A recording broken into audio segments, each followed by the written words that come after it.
नमस्कार दोस्तों। आज 21 जून का हम आर्टिकल डिस्कस करेंगे, प्रीलिम्स ओरिएंटेड। ठीक है ना? तो चलिए स्टार्ट करते हैं वीडियो। सबसे पहला जो आर्टिकल है वो हमारा है यूनेस्को क्रिएटिव सिटीज नेटवर्क यूसीसीएन का। ठीक है ना? अभी लखनऊ ने ना नॉमिनेशन फाइल किया है कि यूनेस्को के क्रिएटिव सिटी नेटवर्क प्रोग्राम में हमारी एंट्री हो। ठीक है ना? किसने किया है? लखनऊ ने। ठीक है ना? और इसमें ना अलग अलग कैटेगरी होती है। ठीक है ना? इसमें कि गैस्ट्रोनॉमी हो गया, म्यूजिक हो गया, लिटरेचर हो गया, क्राफ्ट हो गया, मतलब एक सिटी की पहचान किस ओरिएंटेशन से किस सेक्टर से की जाती है। तो यूनेस्को जो है ना वो क्रिएटिव सिटीज नेटवर्क प्रोग्राम ये चलाता है। तो लखनऊ का आप जानते हो कि लखनऊ में ना एक ब्लेंड है रॉयल का। ठीक है ना? लखनऊ की नवाबी शान जो है वो, ठीक है ना, और कॉमनर्स हैं जो वहाँ के आम लोग हैं, इनके बीच के ना आपको खाने पीने के निहारी हो गया, कुल्फी हो गया, जलेबी, खास्ता, तो वहाँ के जो डिशेज है ना वो दोनों का ब्लेंड है। ठीक है ना? जैसे हम शाही टुकड़ा खाते हैं तो लखनऊ का काफी फेमस है शाही टुकड़ा। ठीक है ना? वहाँ का जो निहारी है, जो नॉनवेज जो लोग खाते हैं, वो हो गया टुंडई कबाब हो गया। ठीक है ना? टुंडई कबाब्स हो गए। तो ये हो गया, ये वहाँ का काफ़ी फ़ेमस है। जलेबी, कुल्फ़ी, कुल्फ़ी लखनऊ की बहुत फ़ेमस है। ठीक है ना? कुल्फ़ी बहुत फ़ेमस है। तो इसके लिए लखनऊ ने क्या किया, अपनी नॉमिनेशन जो है यूनेस्को सीसीएन प्रोग्राम के थ्रू जो है फाइल किया है, और सिटी ऑफ गैस्ट्रोनॉमी टाइटल के लिए। ठीक है ना? अब देखो तो ये जो यूसीसीएन है ना, इसको एस्टैब्लिश किया गया था 2004 में। और इसका ऑब्जेक्टिव क्या था? To promote international cooperation among cities that prioritise creativity. ठीक है ना? अब क्रिएटिविटी किन चीजों से, देखो सस्टेनेबल अर्बन डेवलपमेंट का हमारा जो एसडीजी गोल है ना 11, इसको भी ये जो यूसीसीएन है ये सपोर्ट करता है। ठीक है ना? और इसमें कौन से सेक्टर कवर करता है? मीडिया, आर्ट्स, फिल्म, डिजाइन, जैसे बॉम्बे है। ठीक है ना? तो मुंबई को फिल्म के लिए जाना जाता है। ठीक है ना? बॉम्बे को। अगर आप फोक्स आर्ट एंड डिजाइन को देखोगे तो यहाँ पे आपके जयपुर भी आया है, श्रीनगर भी है। ठीक है ना? अगर आप क्राफ्ट की बात करोगे, क्राफ्ट एंड फोक आर्ट्स में यहाँ इस, तो यहाँ पे आपके पास ये देखो जयपुर, श्रीनगर है। यहाँ पे कोझिकोड लिटरेचर के लिए, ग्वालियर म्यूजिक के लिए, मुंबई फिल्म के लिए, हैदराबाद अपनी बिरयानी के लिए फेमस है। तो यहाँ पे गैस्ट्रोनॉमी, तो गैस्ट्रोनॉमी क्या है? द प्रैक्टिस और art of choosing cooking and eating good food. तो इसको हम बोलते हैं गैस्ट्रोनॉमी। तो हैदराबाद ऑलरेडी, हैदराबाद भी हैदराबादी बिरयानी के लिए जाना जाता है। तो वहां पे उसको ऑलरेडी रिकॉग्नाइज किया गया है। तो इंडिया की तरफ से आपके पास देखो तो 3, 1, 4, 5, 6, 7, 8, 8 सिटीज हैं, और नाइन्थ जो है अगर लखनऊ को मिल जाता है तो 9 सिटी जो है इस यूसीसीएन प्रोग्राम में जो है डायरेक्ट जो है इस लिस्ट एनलिस्ट हो जाएंगे। ठीक है? चलो नेक्स्ट आर्टिकल पे चलते हैं अपन। अगला जो आर्टिकल है वो है माउंट लेवरतोवी। ठीक है ना? अभी आप सुने होंगे कि इंडोनेशिया में एक जो फ्लोस आइलैंड है वो इरप्ट हुआ है, वहां पे एक वॉल्केनो, और स्ट्रेटो वोल्केनो है। ठीक है ना? तो स्ट्रेटो वोल्केनो आप जानते हो कि ये ना इसके अंदर बेसिकली लेयर्स होते हैं। ठीक है ना? इस तरह के ज्योग्राफी में आप पढ़े होगे, स्ट्रेटो वोल्केनो जो है वो लेयर्ड वोल्केनो होते हैं। ठीक है ना? लेयर्ड स्ट्रक्चर होता है बेसिकली इसके अंदर। ठीक है ना? लावा का, एस का, और बाकी जो एशेज हो गए और दूसरे मटेरियल्स हैं उसके। तो हमारे लिए इंपॉर्टेंट क्या है? इंपॉर्टेंट है हमारे लिए ये जो माउंटेन है लेवोटोवी वो। ठीक है ना? अब लेवोटोवी क्या है? ठीक है ना? अब देखो लेवोटोवी के बारे में अगर आपको जानना है ना, तो ये दो जो है ना ये ट्विन माउंटेन्स है। ठीक है ना? ठीक है ना? और ये बेसिकली ये जो है ना एक्टिव वॉल्केनो है। अब इसमें दो स्ट्रेटो वॉल्केनो है, एक है लेवोटोवी लाकी लाकी और एक है लेवोटोवी पेरम्पुआ। अब ये जो ट्विन है ना, एक को बोला जाता है मेल और दूसरा है फीमेल, मतलब हस्बैंड और वाइफ, इन दोनों को। तो लेवोटोवी का मतलब ही होता है हस्बैंड एंड वाइफ। ये ट्विन पिक कॉन्फ़िगरेशन है। अब देखो इस एक और बात बताता हूँ आपको, ये जो लाकी लाकी है ना, ये तो बहुत फ्रीक्वेंट इसका ना इरप्शन होता ही रहता है। ठीक है ना? Frequent eruptions, frequent eruptions. पर ये जो पेरम्पुआ है ना, जो वाइफ है, ये थोड़ी शांत है। ये आज दिन तक सिर्फ 2 बार, ठीक है ना, 2 टाइम्स जो है ये इरप्शन देखने को मिला यहाँ पे। ठीक है ना? पर इसमें बहुत सालों से, सेंचुरी से लेवोटोवी लाकी लाकी जो है हस्बैंड है, वो गुस्सा खा के बेचारा इरप्ट कर जाता है बार बार। ठीक है ना? तो एक तो ये इंपॉर्टेंट न्यूज है, एक लोकेशन इसकी इंपॉर्टेंट है कि कहाँ पे है लेवोटोवी। तो इंडोनेशिया में, और इंडोनेशिया में है, और ये ट्विन पीक कॉन्फ़िगरेशन है। ठीक है ना? और ये जो लाकी लाकी और पेरम्पू है, ये दोनों हमारे लिए इंपॉर्टेंट है। अच्छा, आप जानते होगे मैप में देखोगे तो एक पैसिफिक रिंग ऑफ फायर है जो बहुत ज्यादा हाईली वल्नरेबल जोन है, जहां पे आपको volcanic eruptions, floods, sorry earthquake, tsunami, ये वाले इस एरिया में देखने को मिलेंगे। जो जापान से लेके ऐसे इंडोनेशिया, ये पूरा जो है जो रिंग ऑफ फायर बनाता है वहां पे, तो ये इंडोनेशिया का यहीं पे आसपास ये लोकेटेड है। क्लियर? माउंट लेवो टोपी। नेक्स्ट आर्टिकल पे चलते हैं। एक्सरसाइज शक्ति। अभी शक्ति का ना 8th एडिशन जो है अभी जस्ट जो है अभी होने वाला है, कहाँ पे?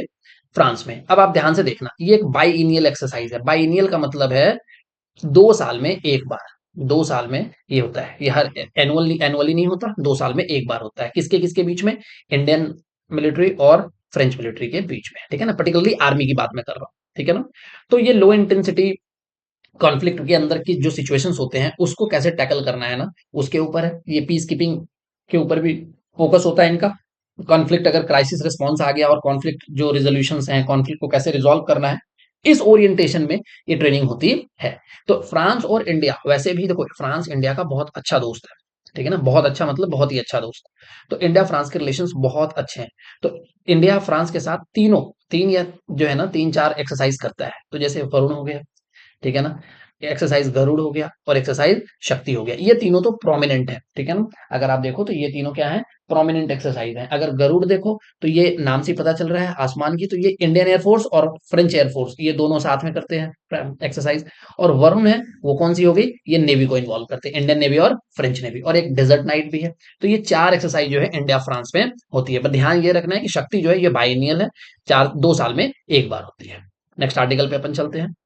इंपॉर्टेंट आर्टिकल है ये, इंटरनेशनल बिग कैट अलायंस, ठीक है ना। अब देखो ध्यान से इंटरनेशनल बिग कैट अलायंस को, इसके अंदर इंटरनेशनल बिग कैट अलायंस क्या होता है। बिग कैट बेसिकली ना, जो शेर और टाइगर और लायन वाली जो पूरी फैमिली होती है ना, उसको बिग कैट में बोला जाता है। टोटल बिग कैट जो है हमारे पास 7 जो है एनिमल्स हैं, वो बिग कैट में आते हैं। वो 7 एनिमल्स कौन कौन से हैं आपके, सबसे पहले हो गया टाइगर, ठीक है ना, लायन, लेपर्ड, उसके बाद स्नो लेपर्ड, चीता, जैगुआर और प्यूमा। ठीक होगी बात। अब ध्यान देना, इंडिया के अंदर टाइगर भी मिलता है, लेपर्ड भी मिलता है, लॉयन भी मिलता है, स्नो लेपर्ड भी मिलता है, चीता भी मिलता है, पर इंडिया के अंदर प्यूमा और जैगुआर आपको देखने को नहीं मिलेगा। तो ये एक्चुअली क्या हुआ था, प्रोजेक्ट टाइगर हमने चलाया था 1973 में, कहा जाता है इंदिरा गांधी का ये ड्रीम प्रोजेक्ट था। इंदिरा गांधी एनवायरमेंटलिस्ट थी, ठीक ठाक, ठीक है ना। तो अभी रिसेंटली ये न्यूज में इसलिए है कि जो आईबीसी है ना, इंटरनेशनल बिग कैट अलायंस, इसका पहला जो असेंबली जो है ना, वो नई दिल्ली में अभी जस्ट अभी हेल्ड हुआ है, जिसको जो है ना प्रिजाइड किया है किसने, union minister for environment, forest and climate change ने, ठीक है। तो आईबीसीए के बारे में थोड़ा बैकग्राउंड बताऊं आपको, तो 2023 में जब इस 1973 में जो हमारा प्रोजेक्ट टाइगर था, इसके जब 50 साल पूरे हुए ना, तो उसको कॉमेमोरेट करने के लिए, उसकी याद में बनाया गया ये अलायंस है, ठीक है ना। ऐसे माना जाता है कि 7 बिग कैट्स का जो है ना प्रेजेंस, ये दुनिया के 97 रेंज कंट्रीज में देखने को मिलता है। मतलब अच्छा, रेंज कंट्री ऐसे होता है जैसे मान के चलो एक कंट्री हो गया ये इंडिया, अब मान के चलो सुंदरबन में रॉयल बंगाल टाइगर मिलता है, तो इसके अब टाइगर तो नेशनल बाउंड्री नहीं जानता ना, और हमारे पास ऐसी कोई फेंसिंग भी नहीं है, तो वो बांग्लादेश भी जा सकता है। तो ऐसे सारी जो है, जो रेंज में जो कंट्रीज है 97 है, तो जो भी नेचुरल हैबिटेट है 7 बिग कैट्स के, उसको जो है कवर करती है।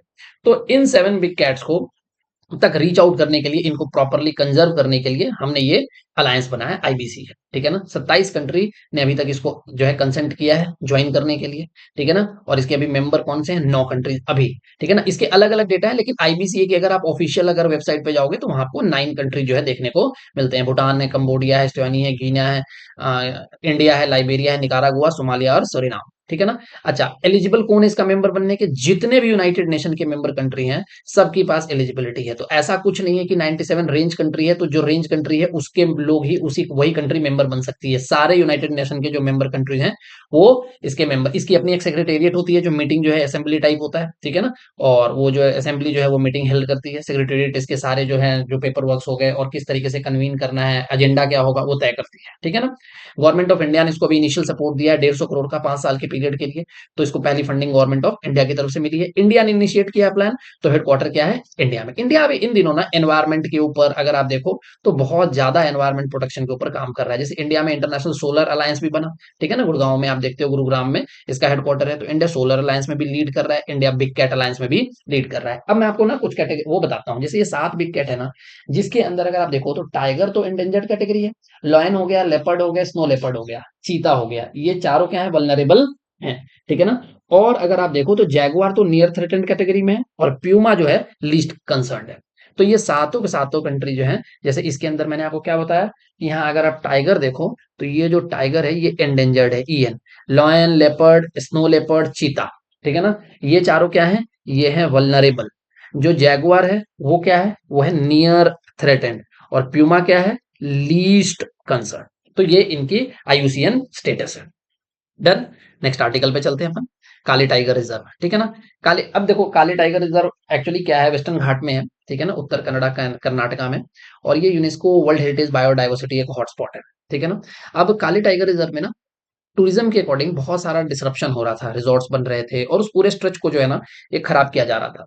ठीक है ना, तो इसलिए वो न्यूज में है अभी। ठीक है ना, तो एक्चुअली इसको पहले डंडेली अंसी टाइगर रिजर्व बोला जाता था, बाद में 2015 में इसका नाम काली टाइगर रिजर्व किया गया। अच्छा, काली इसलिए किया गया क्योंकि यहाँ से एक रिवर क्रॉस करती है जो बहुत इंपॉर्टेंट है, उस रिवर का नाम है काली रिवर। ये आपको नेपाल साइड इंडिया का डिस्प्यूट भी दिखता है, वो काली रिवर अलग है, कर्नाटका का काली रिवर अलग है।